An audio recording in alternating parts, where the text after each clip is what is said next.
Wayne invites his 83-year-old best friend, Mrs. Harriet, over for a candlelit dinner on his 30th birthday.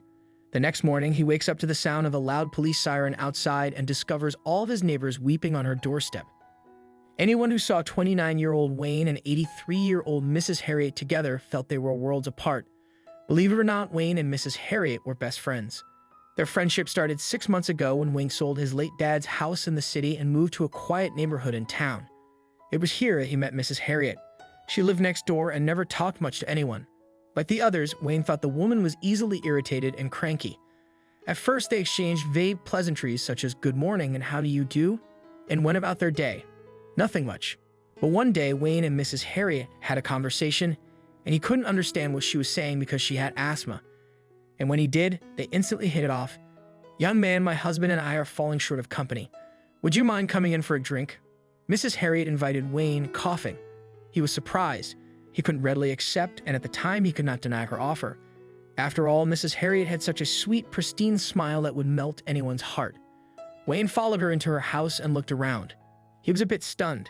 She had told him her husband was also inside, but Wayne did not find anyone else in her living room. He asked her, "Where is Mr. Harriet? Is he inside?" Mrs. Harriet grinned and pointed to an old photograph on the shelf. "Ah, there he is. My husband used to love ginger tea on rainy evenings. It was his favorite. I miss that silly old man.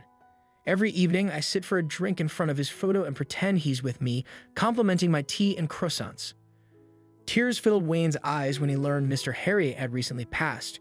She had a son who was too busy to visit her. Wayne had never seen him around. Days passed as Wayne and Mrs. Harriet harbored a unique friendship that amazed everyone. The woman always offered a shoulder Wayne could cry on for several things, including his most recent breakup with his girlfriend. "Mrs. Harriet, why do some women walk out on their man? Why are they not satisfied with anything? Is it so difficult to please a woman? I love Becky with all my heart and soul. She dumped me," he cried. Mrs. Harriet gently nodded and grinned. "Son, it's not difficult to please a woman, but you cannot expect the other person to love you the same way you love them. Sometimes you have to accept and let go." It was not the only time Wayne turned to Mrs. Harriet for her wisdom and motivation. One day, he arrived on her doorstep with his crutches after a workplace accident. More than him, it looked like Mrs. Harriet was in pain. She could not bear him limping. "Oh my, what happened to you?" She was alarmed. It turned out that Wayne had dropped a heavy box on his foot. The fracture was intense, and he had to use crutches for support. Wayne could not go to work for several days. He was alone at home and would impatiently wait to meet Mrs. Harriet. She was a daily church visitor.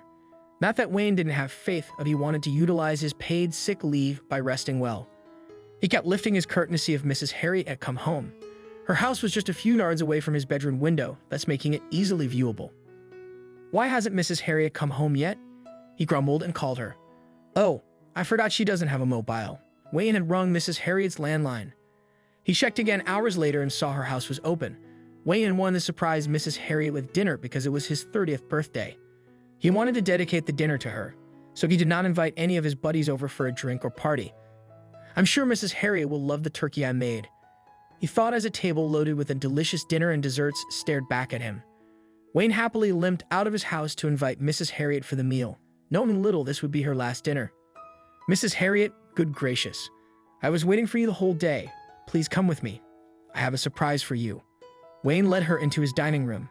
My, that smells lovely. What's special today, son?" "Mrs. Harriet, it's my birthday." The older woman was stunned and could not hold back her tears. She hugged Wayne and kissed him on his forehead, wishing him all luck and prosperity throughout his life. Wayne served his old friend the best dishes he'd made. It was the most memorable candlelit dinner they had ever had. "That tastes so delicious, son. How come you cook so well? It reminds me of my darling. He used to cook for me." Mrs. Harriet had a bite from the turkey and teared up. "I learned them from my mom. After she divorced Dad and married her colleague, I moved back with Dad. He died last year, and I've been alone ever since." "Oh, silly boy, don't say you are alone when you have me.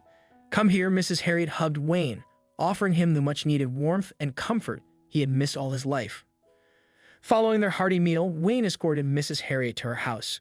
She went in and turned around to wave, flaunting her golden smile, tears of joy sparkling in her eyes. Wayne never got to see that beautiful smile again. The following morning, he was suddenly awakened by a siren outside his house.